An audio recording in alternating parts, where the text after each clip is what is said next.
Hello friends. तो कैसे हैं आप सब? आई होप आप सब मस्त, ज़बरदस्त और जिंदाबाद होंगे। तो दोस्तों, आज है हमारा एनसीईआरटी सीरीज का हिस्ट्री का अध्याय नंबर 3, आरंभिक नगर।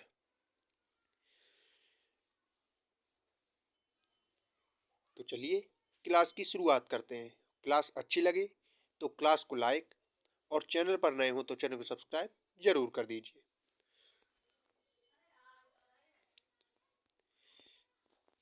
क्लास की शुरुआत करते हैं जसपाल और हरप्रीत से।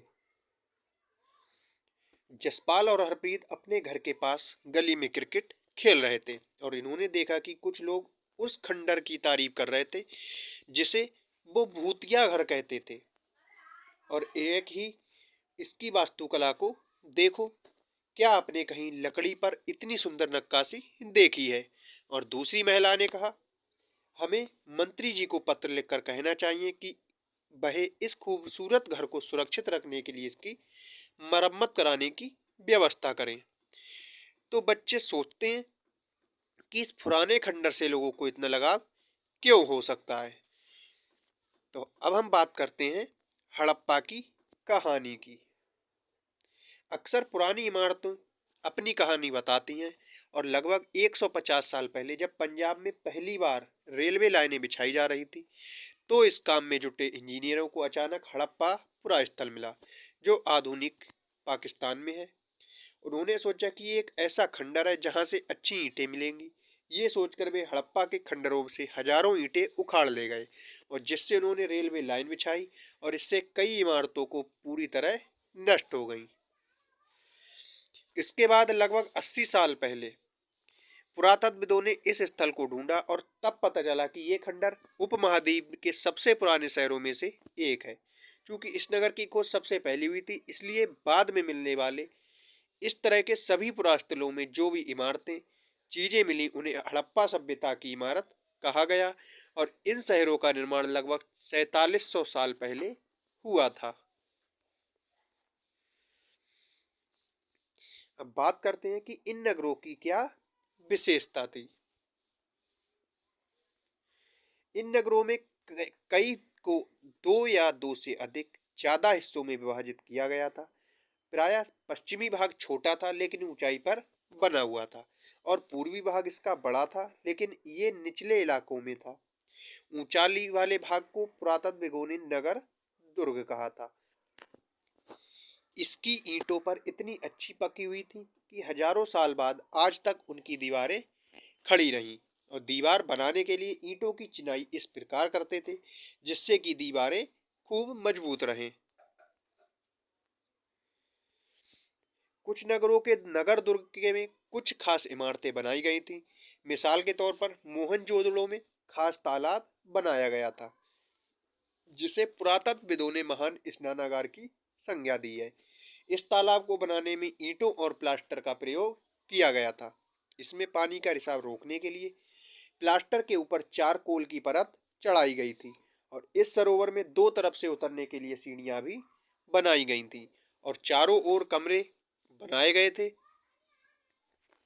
इसमें पानी भरने के लिए पानी कुएं से निकाला जाता था और उपयोग के बाद इसे खाली कर दिया जाता था। शायद यहाँ विशिष्ट नागरिक विशेष अवसरों पर ही स्नान किया करते थे। कालीबंगा और लोथल जैसे अन्य नगरों में अग्निकुंड मिले हैं जहां संभवतः यज्ञ किए जाते होंगे। हड़प्पा, मोहनजोदड़ो और लोथल जैसे कुछ नगरों में बड़े बड़े भंडार गृह मिले हैं, जैसा कि आप मैप में देख सकते हैं। ये मोहनजोदड़ो, चनूदड़ो, धौलावीरा, सुरकोटदा, लोथल,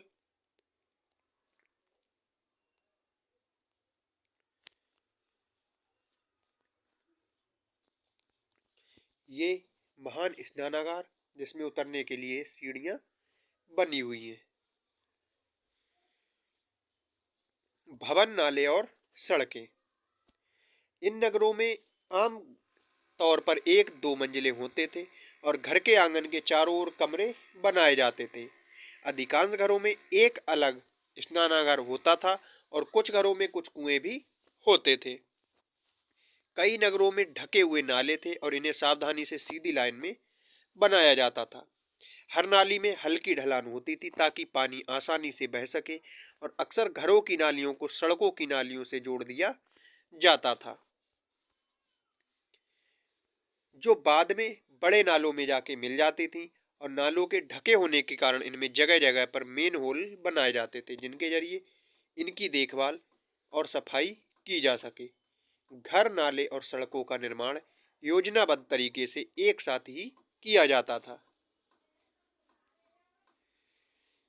अब बात करते हैं नगरीय जीवन पर। हड़प्पा के नगरों में बड़ी हलचल रहा करती थी, और यहाँ पर ऐसे लोग रहते थे जो नगर की खास इमारतें बनाने की योजना में जुटे रहते थे। ये संभवतः यहाँ के शासक थे, और ये भी संभव है कि ये शासक लोगों को भेजकर दूर दूर से धातु, बहुमूल्य पत्थर और अन्य उपयोगी चीजें मंगवाते थे। शायद शासक लोग एक खूबसूरत मनकों तथा सोने चांदी से बने आभूषणों जैसी कीमती चीजों को अपने पास रखते होंगे। और इन नगरों में लिपिक भी होते थे, जो मोहरों पर तो लिखते ही थे और शायद अन्य चीजों पर भी लिखते होंगे जो बच नहीं पाई हैं। इनके अलावा नगरों में शिल्पकार स्त्री पुरुष भी रहते थे, जो अपने घरों या किसी उद्योग स्थल पर इस तरह की चीजें बनाते होंगे। लोग लंबी यात्राएं भी करते थे और वहां से उपयोगी वस्तुएं लाते थे, और साथ ही लाते थे सुदूर देशों की किस्से कहानियां और मिट्टी से बने कई खिलौने भी, जिनसे बच्चे खेलते होंगे। इसमें मोहनजोदड़ो की सड़क और उसमें बना हुआ नाला दिखाया गया है, और ये कुआं दिखाया गया है। ये सड़क और नाला दिखाया गया है।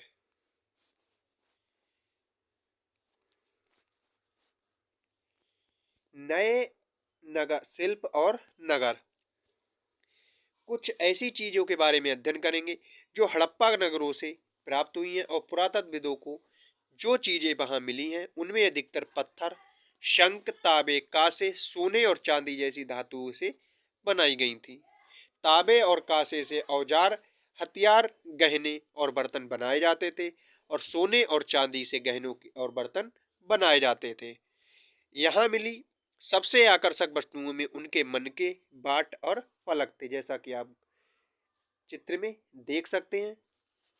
हड़प्पा सभ्यता के लोग पत्थर की मोहरें बनाते थे, और इन आयताकार मोहरों पर सामान्यतः जानवरों के चित्र मिलते थे।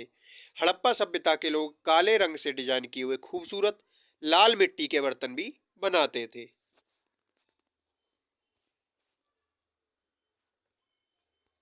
संभवतः 7,000 साल पहले मेहरगढ़ में कपास की खेती होती थी, और मोहनजोदड़ो से कपड़े के टुकड़े के अवशेष, चांदी के एक फूलदान में ढक्कन तथा कुछ अन्य तांबे की वस्तुओं से चिपके हुए मिले हैं। और पकी ईंटें, पकी मिट्टी, फेयन से बनी तकलियां सूत और कताई गई संकेत देती हैं। अधिकांश वस्तुओं का निर्माण विशेषज्ञों ने किया था, और विशेषज्ञ उसे कहते हैं जो किसी चीज खास को बनाने के लिए खास प्रशिक्षण लेता है, जैसे पत्थर तराशना, मनके चपकाना और फिर मोहरों पर पच्चीकारी करना। मूर्ति का चेहरा कितने आकर्षक ढंग से बनाया गया है, उसकी दाढ़ी कितनी अच्छी तरह दर्शाई गई है, ये किसी विशेष मूर्तिकार का ही काम हो सकता है। हर व्यक्ति विशेषज्ञ नहीं हो सकता। हमें ये पता नहीं कि क्या सिर्फ पुरुषों ही ऐसा काम या में प्रशिक्षण हासिल करते थे, या फिर महिलाएं भी। शायद कुछ महिलाएं और पुरुष दोनों ही इस काम में दक्ष हुआ करते थे, जैसा कि आप इस चित्र में देख सकते हैं किस तरह से कारीगरी की गई है। फेयंस। अब बात करते हैं कि फेयंस क्या होता है। पत्थर और शंख प्राकृतिक तौर पर पाए जाते हैं, लेकिन फेयंस को कृत्रिम रूप से तैयार किया जाता है। बालू या स्फटिक पत्थरों के चूर्ण को गोंद में मिलाकर उनसे वस्तुएं बनाई जाती थीं, और उसके बाद उन वस्तुओं पर एक चिकनी परत चढ़ाई जाती थी, और इस चिकनी परत के रंग प्रायः नीले या हल्के समुद्री हरे होते थे। फेयंस से मनके, चूड़ियां, बाले और छोटे बर्तन बनाए जाते थे। अब बात करते हैं कच्चे माल की खोज में। कच्चा माल उन पदार्थों को कहते हैं जो प्राकृतिक रूप से मिलते हैं, या फिर किसान या पशुपालक उनका उत्पादन करते हैं, जैसे लकड़ी या धातुओं के अयस्क, प्राकृतिक रूप से उपलब्ध कच्चे माल हैं और इनसे फिर कई तरह की चीजें बनाई जाती हैं। मिसाल के तौर पर किसानों द्वारा पैदा किए गए कपास को कच्चा माल कहते हैं और जिसके बाद में कताई बुनाई करके कपड़ा तैयार किया जाता है। हड़प्पा में लोगों को कई चीजें वहीं मिलती थीं, जहां तांबा, लोहा, सोना, चांदी और बहुमूल्य पत्थरों जैसे पदार्थों का वे दूर दूर से आयात करते थे। हड़प्पा के लोग तांबे का आयात संभवतः आज के राजस्थान से करते थे और यहाँ की पश्चिम एशियाई देश ओमान से भी तांबे का आयात किया जाता था। कांसा बनाने के लिए तांबे के साथ मिलाई जाने वाली धातु टिन का आयात आधुनिक ईरान और अफगानिस्तान से किया जाता था। सोने का आयात आधुनिक कर्नाटक, बहुमूल्य पत्थर का आयात गुजरात और ईरान और अफगानिस्तान से किया जाता था। नगरों में रहने वालों के लिए भोजन। लोग नगरों के अलावा गांवों में भी रहा करते थे और वे अनाज उगाते थे और जानवरों को पाला करते थे। किसान और चरवाहों ने शहरों में रहने वाले शासकों, लेखकों और दस्तकारों को खाने का सामान दिया करते थे। पौधों के अवशेष से पता चलता है कि हड़प्पा के लोग गेहूं, जौ, दालें, मटर, धान, तिल और सरसें उगाया करते थे। जमीन की जुताई के लिए हल का प्रयोग किया जाता था और हड़प्पा काल में हल तो नहीं बच पाए हैं, लेकिन वे प्राय लकड़ी के ही बनाए जाते थे। लेकिन हल्के आकार के खिलौने जरूर मिले हैं और इस क्षेत्र में बारिश कम होती थी, इसीलिए सिंचाई के लिए लोगों ने कुछ नए तरीके अपनाए होंगे। संभवतः पानी का संचय किया होगा और जरूरत पड़ने पर उससे फसलों की सिंचाई की जाती होगी। आप हल का मिट्टी से बना चित्र देख सकते हैं। हड़प्पा के लोग गाय, भैंस, भेड़ और बकरियां पालते थे और बस्तियों के आसपास तालाब और चारगाह होते थे। लेकिन सूखे के महीनों में मवेशियों के झुंडों को चारा पानी की तलाश में दूर दूर तक ले जाया जाता था। वे बेर जैसे फलों को इकट्ठा करते थे और मछलियां पकड़ते थे तथा हिरण जैसे जानवरों का शिकार भी किया करते थे। अब बात करते हैं गुजरात में हड़प्पा कालीन नगर का सूक्ष्म निरीक्षण। कच्छ के इलाके में खदिर बेत के किनारे धौलावीरा नगर बसा हुआ है और वहां साफ पानी मिलता था और जमीन उपजाऊ थी। जहां हड़प्पा सभ्यता के कई नगर दो भागों में विभक्त थे, वहीं धौलावीरा नगर को तीन भागों में बांटा गया था। इसके हर हिस्से में चारों ओर पत्थर की ऊंची नीची दीवार बनाई गई थी और इसके अंदर जाने के लिए बड़े बड़े प्रवेश द्वार थे। इस नगर में एक खुला मैदान भी था जहां सार्वजनिक कार्यक्रम आयोजित किए जाते थे। यहाँ मिले कुछ अवशेषों में हड़प्पा लिपि के बड़े बड़े अक्षरों को पत्थरों में खुदा पाया गया है और इन अभिलेखों को संभवतः लकड़ी में जड़ा गया था। यह एक अनोखा अवशेष है क्योंकि आमतौर पर हड़प्पा के लेख मुहर जैसी छोटी वस्तुओं पर पाए जाते हैं। गुजरात की खंबात की खाड़ी में मिलने वाली साबरमती की एक उपनदी के किनारे बसा लोथल नगर ऐसे स्थान पर बसा था जहां कीमती पत्थर जैसा कच्चा माल आसानी से मिल जाता था और ये पत्थरों, शंखों और धातुओं से बनाई गई चीजों का एक महत्वपूर्ण केंद्र था। इस नगर में एक भंडार गृह भी था और इस भंडार गृह से कई मोहरें, मुद्रांकन और मोहरबंदी गीली मिट्टी पर दबाने से बनी उसकी छाप मिले हैं।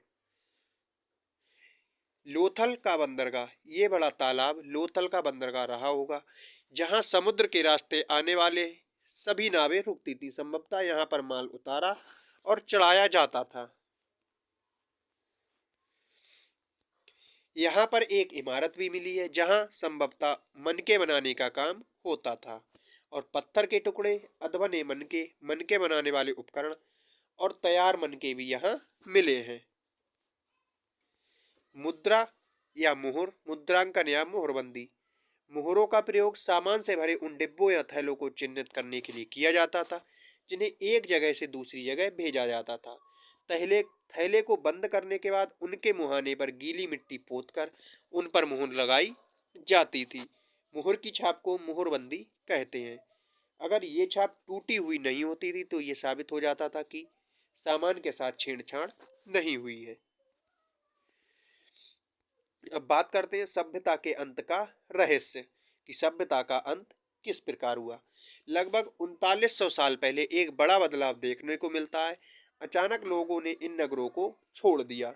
लेखन, मुहर और बाटों का प्रयोग बंद हो गया और दूर दूर से कच्चा माल का आयात काफी कम हो गया। मोहनजोदड़ो में सड़कों के कचरे के ढेर बनने लगे, जल निकास प्रणाली नष्ट हो गई और सड़कों पर ही झुग्गी नुमा घर बनाए जाने लगे। ये सब क्यों हुआ, इसका पता कुछ नहीं चला। कुछ विद्वानों का कहना है कि नदियां सूख गई थीं और अन्य का कहना है कि जंगलों का विनाश हो गया था।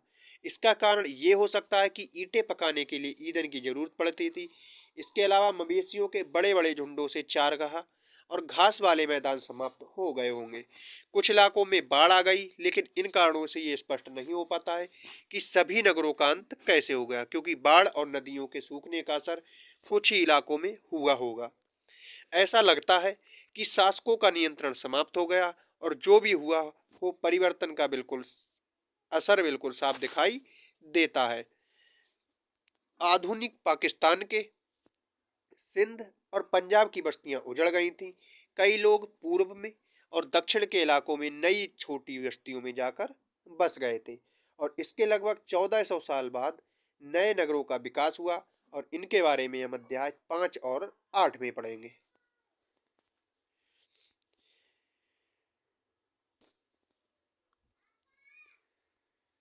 तो आई होप आज की क्लास आपको पसंद आई होगी। क्लास अच्छी लगी हो तो क्लास को लाइक और चैनल पर नए हो तो चैनल को सब्सक्राइब जरूर कर लें। इसकी कुछ महत्वपूर्ण तिथियां थी कि मेहरगढ़ में कपास की खेती लगभग कब हुई थी, तो 7000 साल पहले। नगरों का आरंभ कब हुआ था, तो 4700 साल पहले।